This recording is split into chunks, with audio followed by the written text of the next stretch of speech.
සිරි සමන්ත භද්‍ර මුනින්ද්‍ර යානනි. Hey, that's pretty good. දැක්කත් ඇති මොකද හිත පිරෙනවද මොක පිරෙනවද දන්නේ සමන්ත භද්‍ර හිමි බිරිඳට හා දරුවාට නඩත්තු මුදල් ගෙවා නැහැ. ඒතකොට හැමදේම ළමයිට ගෙව නඩත්තු ටික මොකද? මේ තමයි අර උඹලා දැන් අහුනේ නඩත්තු ගෙවනවා කියලා. නඩත්තු ගෙවන්න නැහැනේ DNA ෆේල් නේ. කාලකන්නි. හරිද? තිරිසම්ම මිනිහෙක්. මූට JVP එක පේන්න බැයිලු. මට කවුද පේන්නේ? දැන් උඹනේ බුදුහාමුදුරුවෝ. සංදීප මචං. මම මොකද පේන්නේ? මහින්ද රාජපක්ෂගේ මූණද රැට පේන්නේ. උඹට ගෞතම බුදුහාමුදුරුවගේ මූණ නෙමෙයි පේන්නේ. දැන් උඹත් බුදුහාමුදුරුවනේ. ඒගොල්ලෝ දන්න පිටුදුවේ සිරිදම්ම සමන්ත භද්‍ර කියලා කතා කරන්න පුළුවන් බුදුන් වහන්සේට මේ අකා ඒ නමක් දාගත්තා. DNA ප්‍රශ්නේ හැමතැනම තියෙනවා සායන. ඔව් DNA ප්‍රශ්නේ ලෝකෙම තියෙනවා. මොකද ඕක හොයාගත්තේ හොඳ විද්‍යාඥයෝ දෙන්නෙක්නේ. ඕගොල්ලන්ගේ ප්‍රශ්න නේ ඔය වැඩක් නැහැ. දැන් මේ නඩුවකුත් දාලා තියෙනවා. දැන් නඩු වාර්තාවේ චලක්ෂා කියලා නමක් තියෙනවා. ඔව්. දැන් අර සුදත්ත වෙල්මුගටියා වෙල්මුගටියා ගෝධර්ණී විමර්ශ කියලා නමකුත් තියෙනවා. ඌට පිස්සු ඌට ඒකනේ අපි වෙල්මුගටියා කියන්නේ. නැත්තම් සිංහයා හරි වැදගත් නමක් කියන්න තිබ්බනේ. සමන්ත භද්‍රගේ බිරිඳ වන්නේ හෝමාගම කිරිවත්තුඩුව පුංචි ඉරිදාපොළ අංක 50 ඒ දරණ ස්ථානයේ පදිංචි සිටි නිරංජලා ශාමලී ග්‍රෝසස්ය. දරුවාගේ නම චලක්ෂා නිම්සරණිය. ප්‍රථමයෙන්ම සමන්ත භද්‍ර නිරංජලී ශාමලී ග්‍රෝසස් සමග ප්‍රේම සම්බන්ධතාවයක් ඇති කරගෙන ඇත්තේ 2007 අගෝස්තු මාසයේදී පමණයි. ඒ කොළඹ රාත්‍රී සමාජ ශාලාවකදීය. ඌරු දතා සිප්පි කට්ට දළදා වහන්සේට සිප්පි කට්ටක් කිව්වා ඌරු දතක් කිව්වා අපහාස කරපු කාලකන්‍ය. හරිද? දැන් මුන්ට ඕනේ නාමලයා රාජපක්ෂ ජනාධිපති කරන්න. ඉතින් මූ දැන් මේ මොකටද ගහන්නේ? මූයි ගුරාජයයි මුන් දෙන්න එකතු වෙලා හැමදාම ගැහුවේ JP එකට. ගුරාජයා කිව්වනේ 100 3ක් නැති කරනවා කියලා. අවසානයේ ඇතුලේ උන්ගේ 3ක් නැති වෙලා නිකන් හිටියේ. හරිද? ඒ දැන් මේ උසාවියේ මොකක්ද කියලා ඒක එක ළමයිද ළමයි දෙන්නේද ළමයි කී දෙනෙක් ඉන්නවද? මම දන්නේ නැහැ. උන්ගෙන්ම තමයි අහගන්න වෙන්නේ ළමයි ගැනයි DNA ගැනයි. මම මේ තියෙන එක කියන්නම්. දැන් මේ ජීවිතේ රහස පොත. මේකේ තියෙන්නේ ජීවිතේ රහස පොතේ මගේ ජීවිත කතාව. මේක ලිව්වේස් මම සත්‍ය අවබෝධ කරලා ඉවරුණායින් පස්සේ මිනිස්සෙකුට එන්ලයිට්මන්ට් එකේදී වෙන්නේ මොනවද කියන එක. Oh my god!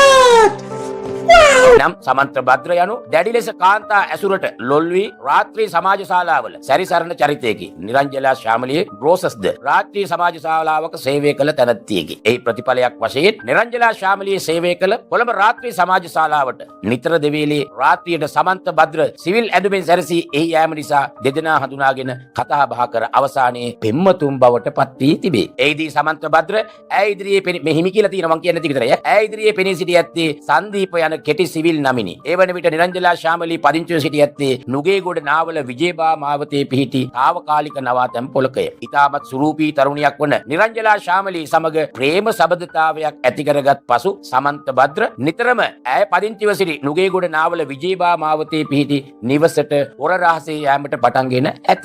නිසා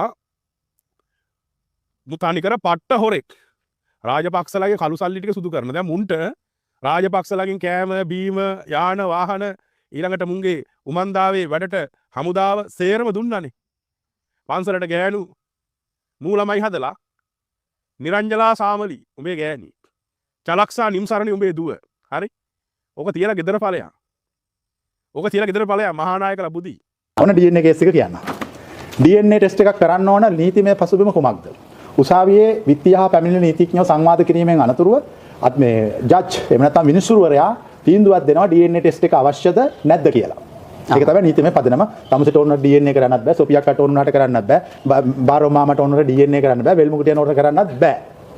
ඒ ජජ් තමයි කියන්නේ DNA එකක් අවශ්‍යද නැද්ද කියලා. ජජ් ඒක කියන්නේ ඒක පොයින්ට් එකක් බලලා. ඒ පොයින්ට් එක තමයි ඒ දෙන්න අතර කුමක් හෝ හිතවත්කමක් සම්බන්ධයක් තියෙද කියලා කුමක් හෝ සාක්ෂියක් හොයනවා. තම දෙමෝපියන් දෙදෙනාටවත් හරියට සමන්ත භද්‍ර සලකන්නේ නැති බව මෙහි දැනගන්නට ලැබුණු දෙයකි. මෙහිදී දැනගන්නට ලැබුණු දෙයකි. එපමණක් නොව පැපිලියාන සිරිත සදහම් ආශ්‍රමයේ අවට ගම්මානයේ ඇති බහුතරයක් දෙනා අති බහුතරයක් දෙනා සමන්ත භද්‍ර සමග අමනාපය නිතර ඔවුන් සමග ගැටුම් රණ්ඩු සරුවල් ඇති කරගනිමින් සමන්ත භද්‍ර ගම්මැසියන්ට තෝ බල්ලා බූරුවා යන වචන වලින් පමණක් නොව පරුෂ වචනයෙන්ද බැනවදිනු ඇත.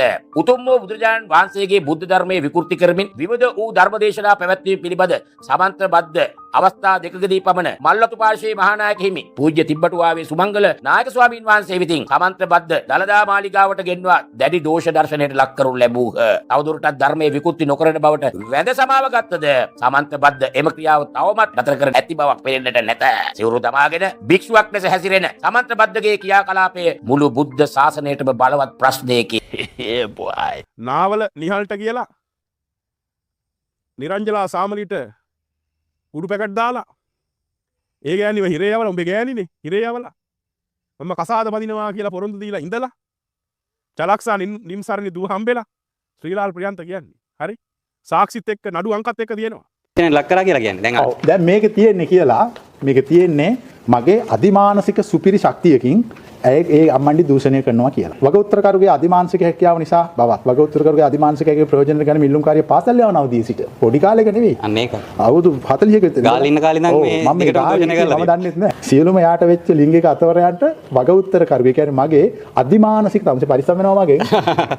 Really, nigga? සමන්තභද්‍ර ඇයව විවාහ කර ගැනීමේ පොරොන්දුව මත මෙම සබඳතාවය පවත්වා ඇති අතර දෙදෙනා නිරතුරුව ලිංගික වශයෙන් හැසිරීම හේතු කොටගෙන ඇයගේ කුසට දරුවෙක් පිළිසිඳගෙන තිබේ. ඇය ගැබිනියක් බව දැනගත් සැනින් සමන්තභද්‍ර නිය භීතියට පත්වී ඇයව මගහැරීමට පටන්ගෙන ඇත. Why are you running?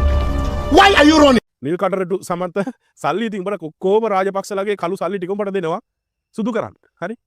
උඹට මොකද එනකොට සල්ලි ගෙනාවුවේ ගෙනාවේ සාමාන්‍යයෙන් මට මොකක් හරි එකක් කවුරුහරි බැන්නා මම පොතක් ලියනවා. පොතක් ලියලා මම ඒක විකුණනවා. දැන් මේ පොත ගන්න පුළුවන් ග්‍රීන් නට් එකේ ජීවිතේ රහස. 7 වෙනි පරිච්ඡේදය කියවන්න නන්දාඳුන ගෑණිය. ඔන්න ප්‍රශ්න ඉවරයි. තවත් DNA කේස් තියෙද? DNA කේස් නෑ වෙනසක් දැන් උසාවියෙන් දැන් නියෝගයක් දීලා ඉවර කරපේගන්නේ. දැන් ආයෙ එහෙම කරන්න බෑ. මේ කේස් එක ඉවර කළා. ඒතර දැන් ඊට පස්සේ ඒ ගෑණි මෙතෙන්ට ඇවිල්ලා මල් දීලා වැදලා සමාව ගත්තා. ඒක නසන් දැන් මාසිකට සැරයක් එනවනේ ගෑනු. සාමාන්‍යයෙන් ඔය ගෑනු මෙතන ගේට්ටුව ළඟට දැන් ගිය මාසෙත් මම දැක දෙන්නෙක් ඇවිල්ලා ගහගත්තා. එතකොට අන්තිමට බැරිම තැන පොලිසියට කිව්වා. සාමාන්‍යයෙන් ගෑනු ඇවිල්ලා හඬු වෙනවා, කෙල්ලෝ ඇවිල්ලා මෙතන හඬු වෙනවා මාව කසාද බැඳ ගන්න. දැන් මගේ කියවීම වෙන්නේ ඔබ වගේ කාලකන්ණියෙක් මේ රටට සාපයක්. සමන්ත බඩ කොයි තමුසෙට කිව්වේ? තමුසේ සාපයක් කොයි? උඹ කොතනක හරි උඹ මේ චීවරය දාගෙන කරන අමන නොමනා ක්‍රියාවෙන් තොට පඩිසන් දෙනවා වල් බල්ලෝ. උඹ බල්ලෙක්. උඹ සිවුරක් දාගෙන පුතුම් වූ බුද්ධ චීවරයට තෝම මේ කරන අගෞරවයේ තොට පඩිසන් දෙනවා වල් බල්ලෝ. උඹ පැහැදිලිවම බල්ලෙකුට ජාතක වෙච්ච අවලම් බල්ලෙක්. පිටුදුවේ සිරිදම්මන හොත් සමන්ත බඩ තොටයි මේ කිව්වේ. කාල කන්‍යා. ඒ නිසා මේවා කතන්දර ඔය අරමුදලට කේස් එක නෙමෙයි යන්නේ. වහෙන් ඔරෝ නැතුව ඔහෙන් මරයෝ කිව්වනම් ඉවරයිනේ. ඒතර සංස් දැන් මේ ආණ්ඩුවෙන් රුපියල් 25000ක් වගේ දෙනවා කියනවා ළමයිගේ පොත්පත්වල. දැන් එහෙම දෙනවනම් ඇයි ඔබ වහන්සේ මොනවද මේ ලෑස්ති කරන්නේ? මේ ආණ්ඩුව බලයටපත් වෙන කලින් ඉඳලම කියපු ලස්සන නවකතා ගොඩක් තියෙනෝනේ. නවකතා ටිකනේ. දැන් මේ නවකතා ඇත්ත වෙමින් පවතිනවා. අපිට ඒගොල්ලෝ කරන මකුල්ල අපිට වැඩක් නැහැ. සමන්ත පිටුදුවේ සමන්ත හොඳට මතක තියාගන්න මම සංදීප ගණිකා වඩන් වලට රින් ගන්නේ සංදීප කියලා. රාට කලිසන් කෝට් ඇඳගෙන ගොඩක් එවුන් එහෙම තමයි. අර පටුනායක බණ්ඩාරනායක එයාපෝට් එකට යනකොට ජනකන් සිවුර තියෙනවා. එතනින් එහාට යනකොට සිවුර නැහැ. ගොඩක් අයියලා එහෙමයි. මේ රටේ ගොඩක් හාමුදුරුවෝ කියාගත්තේ උන් එහෙම තමයි ඉන්නේ. යලි එනකොට සිවුර දාගෙන ඉන්නේ එතනින් මෙහාට. උඹලා නටන නාටකම් එහෙම බැලුවොත් එහෙම රාජාංගනේ හාමුදුරුවෝ කුණු හරපයක් කිව්වා කියලා තොපි මට මොනවද නොකරේ? ඒ මොකද උඹලාගේ මේ කාඩර සංස්කෘතිය වනසන නිසා. හොඳට මතක තියාලා දවසකදී මේ ශාසනය සුද්ධ කරන්නෙත් මම තමයි. ඒ නිසා සිරි සමන්ත භද්‍ර මුනීන්ද්‍ර මේ දූසිතය එලවන්න එකෙකුට කොන්ද පණ නැහැ. මුගේ මේ නඩුව මුගේනවල දිනුවා කියලා යලි කැඳවන්න ඕනේ මේ නඩුව. මේව අහන්න ඕනේ. CID එකේ සේනාරත්න මහත්තයා මුගේ හොඳ යාළුවෙක්. එතුමම මාත් එක්කම සමන්ත භද්‍ර මගේ හොඳ යාළුවෙක් කිව්වා. මාව අල්ලගෙන ගිහපු වෙලාවේ. ඒ නිසා මුන්ට ඕන විදිහට CID එක පවා මුන් අල්ලගෙන හිටියා. හරි? රාජපක්ෂලා කියන දේ එක CID එක ඇහුවේ නැත්තම් සේනාරත්නත් ගෙදර. හිටපු එවුනුත් ගෙදර. හරි? ඒ නිසා ජනාධිපති අනුර කුමාර දිසානායක මහත්තයෝ මෙවැනි දූෂිත කාඩර කාලකන්නි මුන්ට අනිවාර්යෙන්ම දැඩි දඬුවම් ලබා දී යුතුයි.